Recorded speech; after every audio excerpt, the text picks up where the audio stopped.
2류 내지 2.56. 잘 해봐야 1.56까지는 갈 수 있을지 모르겠다. 그러나 1류는 절대 안 된다는 얘기야. 지금 안 변하면. 극단적으로 얘기해. 농담이 마누라 자식 빼는 건 다 바꿔봐. 삼성이 이처럼 초일류 브랜드로 급성장할 수 있었던 동력은 무엇일까? 변해야 살아남을 수 있다. 현실에 안주하면 삼성의 내일은 없다. 상시 위기의식을 강조해온 이건희 회장이 그 중심에 있다. 1942년 1월 대구에서 부친 이병철과 어머니 박두을 사이 셋째 아들로 태어난 이건희. 그는 어린 시절부터 가족들과 떨어져 지냈다. 초등학교 5학년인 이건희는 아버지의 뜻으로 일본에서 공부했다. 고독한 어린 시절을 보냈죠. 아버지가 외국을 먼저 알아야 된다고 국민학교 때, 초등학교에서 지금 말하면 초등학교 때 일본으로 보내서 말도 못하면서 배웠는데 조선인이라는 소리도 많이 듣고 그 대신 이제 세계적인 어떤 일본이나 미국에 대한 조류를 누구보다 빨리 읽는 힘이 생긴 거죠. 그게 어떻게 보면. 외로움을 달래기 위해 이건희는 영화에 몰두했다. 영화광이에요. 영화를 3,000편 정도 15살 전에 봐가지고 내가 이 재벌 아들이 아니었으면은 영화 감독이나 영화 제작사 사장 정도 했을 거다라는 회고를 한 적도 있어요. 그는 등장인물, 카메라맨, 감독 등 다양한 관점에서 영화를 봤다. 이러한 습관은 입체적 사고를 하는데 도움이 됐다.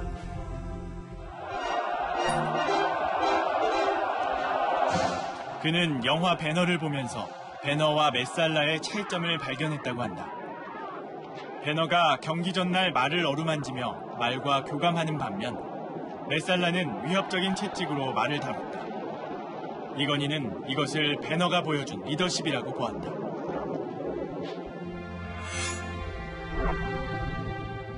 공이 있으면 상을 주고 죄가 있으면 벌을 준다는 신상필벌의 원칙을 공이 있으면 상을 주고 잘못해도 벌을 주지 않는다는 원칙으로 바꾸어 적용한 것도 입체적인 관점에서 나온 것이다.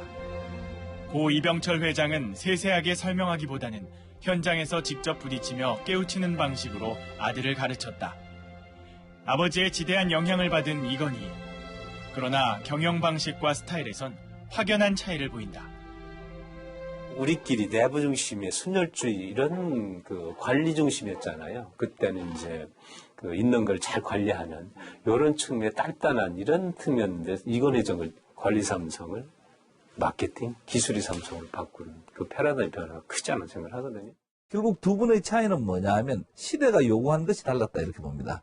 그래서 이병철 회장 시대에는 1960년대, 70년대, 80년대 초까지는 우리나라가 아직 산업 기반이 성숙이 안 되고 그리고 다양한 산업들이 계속 새로 만들어질 때입니다.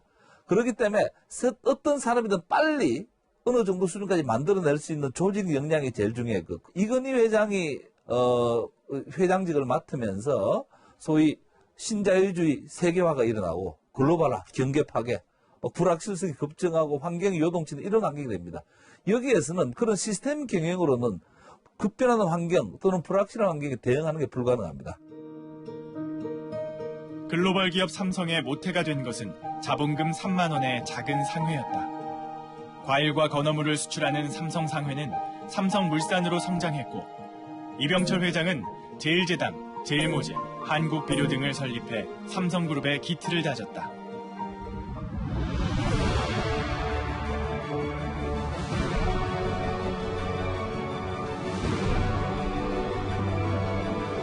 (1974년) 동양방송 이사로 재직하던 이건희는 이병철 회장의 반대를 무릅쓰고 한국반도체를 인수했다. 이병철 회장은 그 돈이면 테레비를 100만 대를 만들 수 있는 건데 그게 될지도 안 될지 모른다 그러고 삼성 비서실도 가능성이 40%도 안 된다고 얘기를 했었어요. 근데 이건희 회장이 밀어붙였고 어려운 첫걸음을 뗀 지 10년 만에 이병철 회장은 반도체 사업 진출을 공식 선언했다. 적자를 면치 못하던 반도체 사업은 1987년 이건희 회장이 선택한 D램 개발 방식이 성공을 거두면서 성공 국면을 맞았다.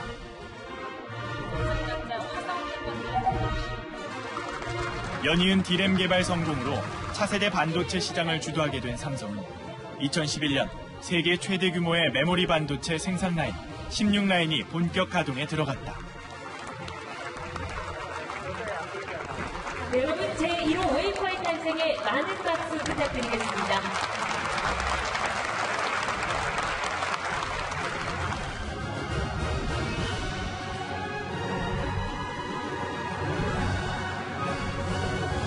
세계 반도체 업계에선 처음으로 20나노급 D램 양산을 시작했다. 생산성을 높이고 소비 전력을 줄인 그린 메모리 제품이다. 최첨단 공정을 갖춘 16라인의 가동. 이는 보다 다양한 제품을 안정적으로 공급할 수 있는 경쟁력을 의미한다. 반도체 업계에 선두를 내주지 않겠다는 이건희 회장의 승부수였다. 지금 이건희 회장께서 입장하고 계십니다. 취임 당시부터 이건희 회장은 초일류 기업으로 나아가겠다는 큰 그림을 그리고 있었다. 그가 고 이병철 회장의 뒤를 이어 그룹 회장에 취임한 것은 1987년. 당시 그의 나이 46이었다. 우리는 지금 국내외적으로 수많은 시련과 도전이 몰려드는 격동의 시대를 살고 있습니다. 제2의 창업을 갖고는 선봉으로서 혼신의 힘을 다하여 그 소임을 수행할 것입니다. 미래지향적이고 도전적인 경영을 통해 삼성을 세계적인 초인류 기업으로 성장시킬 것입니다. 미래지향적이고 도전적인 경영. 그는 이미 변화를 준비하고 있었다. 새로이 출범하는 삼성의 제2창업에 찬란한 영광이 돌아오도록 힘차게 전진합시다. 이건희 회장은 새로운 시대에 대비한 제2의 창업을 선언했다. 대한민국 1위 기업에서 안주하지 말고 세계 인류 기업으로 성장해야 한다는 목표의 재설정인 셈이다. 이를 위해 그는 강력한 주문을 한다. 맨날 밥 먹고 옷 입고 같은 넥타이 메고 있으니 변화를 못 느끼고 있어요, 여러분이. 응? 반도체가 어떻게 변해가고 전 세계 인류 기업의 기술력이 어떻게 바뀌어가고 있고 앞으로 4, 5년 사이에 변해버리지 않으면 이제 영원히 못 변해. 그의 요구는 변화였다. 지금 변하지 않으면 미래가 없다는 위기의식을 역설했다.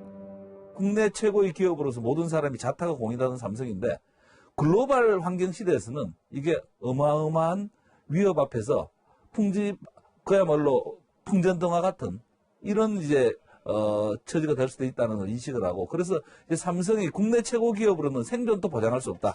그렇기 때문에 반드시 글로벌 최고 수준이 되어야만 살 수 있다라는 신경을 써갑니다. 극단적으로 얘기해 농담이 아니에요. 마누라 자식 빼는 건 다 바꿔봐. 2류 내지 2.56 잘 해봐야 1.56까지는 갈 수 있을지 모르겠다. 그러나 인류는 절대 내 말에 절대라는 용어를 여간에 잘 안 써요. 절대 안 된다는 얘기야. 지금 안 변하면. 이건희 회장은 인류로 도약하기 위해 양이 아니라 질을 중요시하는 경영을 선택했다. 글로벌 시장에서 통하는 제품을 만들어야 한다는 것이다. 그 삼성이 변하지 않으면 망한다는 그게 정말로 전립시한 이런 호소였죠, 뭐 거의 다. 뭐 자식과 마누라 앞에 다 바뀌는 의미 자체는 회사 바뀌기 전에 당신들 개개인이 변화를 해라. 이게 이제 시작이었거든요. 회장 나부터 바뀔 테니까 당신들 바뀌어라. 바뀌지 않을 사람은 앉아 있어라. 뒷다리 잡지 말고. 신경영을 선언할 당시 삼성은 세계 최초 64메가 D램 반도체 개발에 성공하면서 메모리 강국인 일본을 추월하고 세계 1위에 오른 상태였다. 1인당 국민소득이 7,527달러에 불과했던 당시 대한민국 반도체 수출 처음으로 100억 달러를 돌파하는 성공일로를 달리고 있었다. 그러나 이건희 회장은 이대로 변하지 않는다면 삼성의 몰락을 피할 수 없다고 여겼다. 어떤 일이 있어도 조직이 변해야 한다는 필요성을 절실히 느끼게 한 사건이 있다. 이른바 불량 세탁기 조립 사건. 결함이 있는 세탁기 뚜껑을 라인 작업자가 칼로 깎아내 본체에 붙였다는 사실을 알게 된 것이다. 소비자한테 돈 받고 물건 파는데 불량품 내놓고 하는 게 미안하지도 않느냐. 회장이 되고 만 5년 몇 개월간 계속 불량 안 된다. 질을 향해라. 그런데도 아직까지 양을 하고 있는 게 이게 현실이다. 세계 수준의 품질로 경쟁해 세계 최고가 되어야 한다. 그 변화의 필요성을 역설한 것이 신경영 선언이다. 신경영 선언은 시대의 변화, 경계 없는 글로벌 경쟁에 대비한 준비였다. 이때 이건희 회장이 조금 늦었으면 큰일 날 뻔했어요. 왜냐하면 97년에 IMF가 오잖아요. 그죠? 93년에 빨리 글로벌 수준으로 눈높이를 높이자.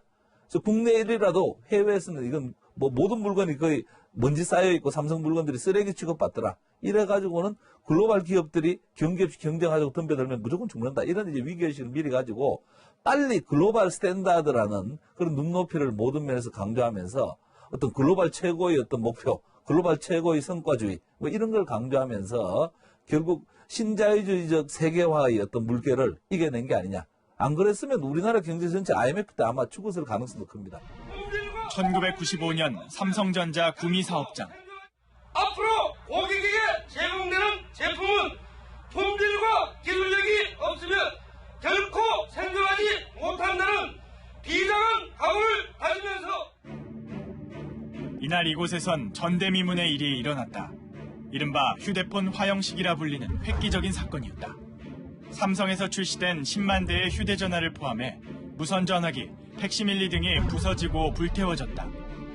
불량 제품이 시중에 유통되고 있다는 보고를 받은 이건희 회장이 제품을 회수해 불태우라고 지시한 것이다.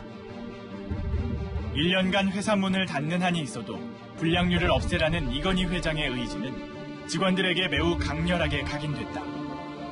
500억 원어치의 손실을 뛰어넘는 효과였다. 매년 초 라스베가스에서 열리는 소비자 가전 국제박람회. 최첨단 제품들이 전시된 치열한 마케팅 현장이다. B급 자리에 부스를 마련해 참가하던 시절을 지나 지금 삼성은 세계의 주목을 한몸에 받고 있다.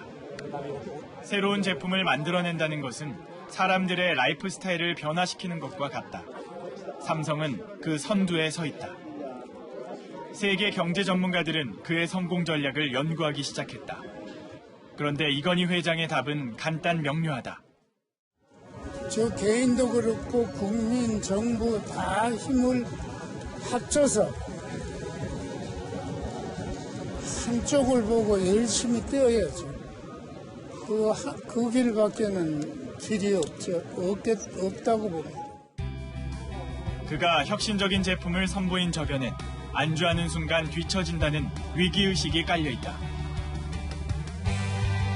어린 시절 기계를 분해하고 조립하는 것이 취미였던 이건희 회장은 신제품은 꼭 직접 체크하고 문제가 있으면 그 즉시 담당자를 불러 설명을 듣는다. 그가 신경영을 선언한 지 12년 만에 삼성은 현저한 격차를 보이던 소니를 추월했다. 이건희 회장의 행보에 성공만 있었던 것은 아니다. 자동차 애호가였던 이건희 회장은 닛산과의 기술 제휴를 통해 1998년 삼성자동차를 생산했고 전문가들의 호평을 받았다. 그러나 IMF 이후 자금난을 겪으며 법정 관리에 들어갔고 결국 삼성자동차는 르노에 매각됐다. 삼성 불패의 신화가 깨지는 순간이었다.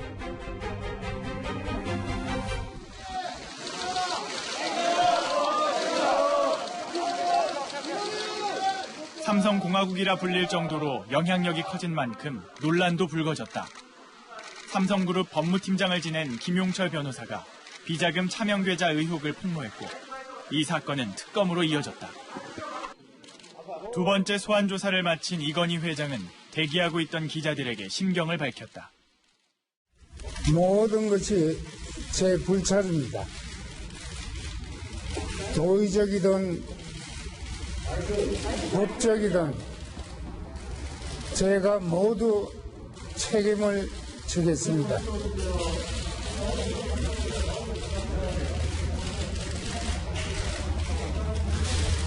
아랫사람 한테는 선처를 해주셨으면 좋겠습니다. 삼성그룹 경영체제에 대한 쇄신 문제를 깊이 생각해보겠다는 의사를 밝히기도 했다.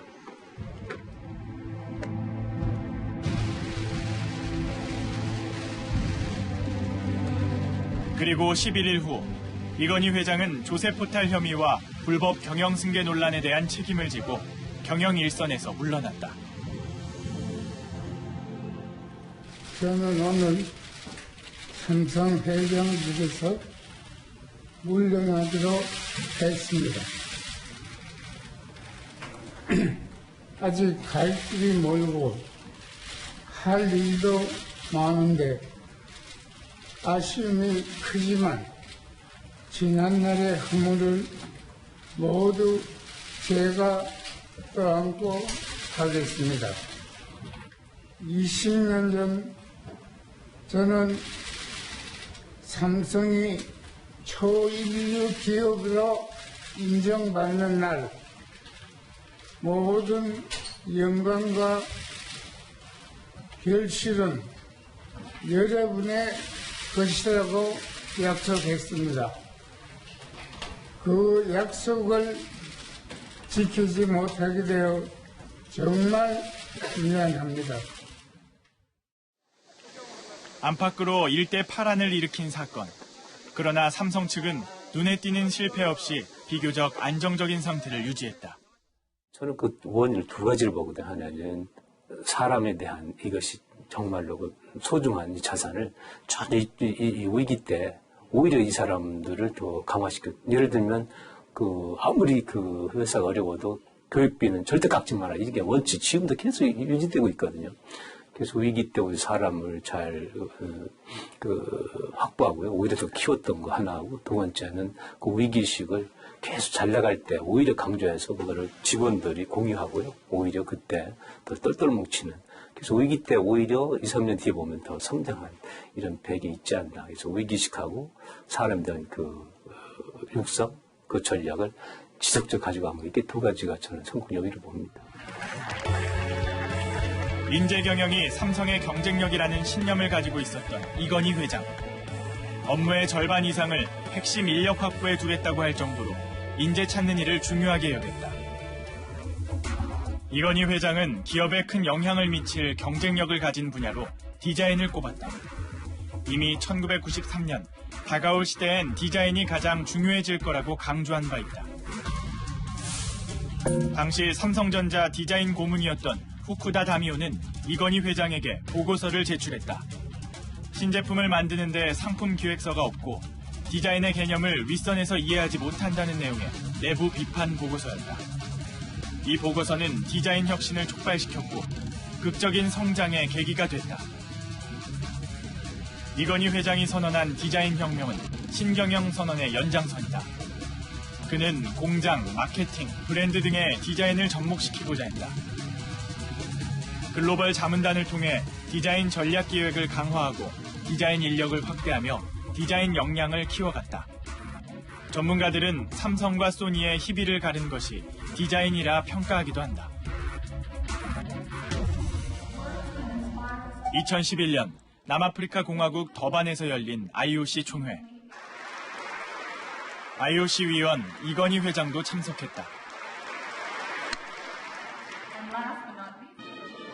2018년 동계올림픽 개최지 발표를 앞둔 긴장된 순간.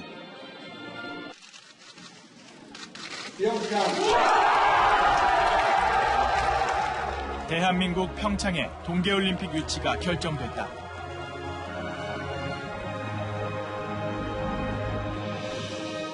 두 번의 유치 실패 후 세 번째 도전으로 이뤄낸 쾌거였다. 전부 날들어 수고했다 그러는데 이거는 대한민국 국민 여러분이 이렇게 만든 거고 그 다음에는 유치위원회 팀들이 고생을 많이 하셨고 특히 또 그저께 대통령이 오셔가지고 전체 분위기를 올려놨기 때문에 이런 것들이 합쳐서 된 거지. 나는 아직 조그만 부분이라고 생각하시면 될 거예요. 삼성은 1998년 나가노 동계올림픽에서 모토로라를 제치고 올림픽 파트너로 선정됐다. 세계 9위였던 휴대폰 점유율이 2003년 세계 3위까지 도약할 수 있었던 것은 이 올림픽 마케팅 효과도 있었다. 2008년 북경올림픽에서 삼성의 이름을 발견하는 것은 어렵지 않았다. 삼성전자가 북경올림픽의 공식 후원사로 선정됐기 때문이다.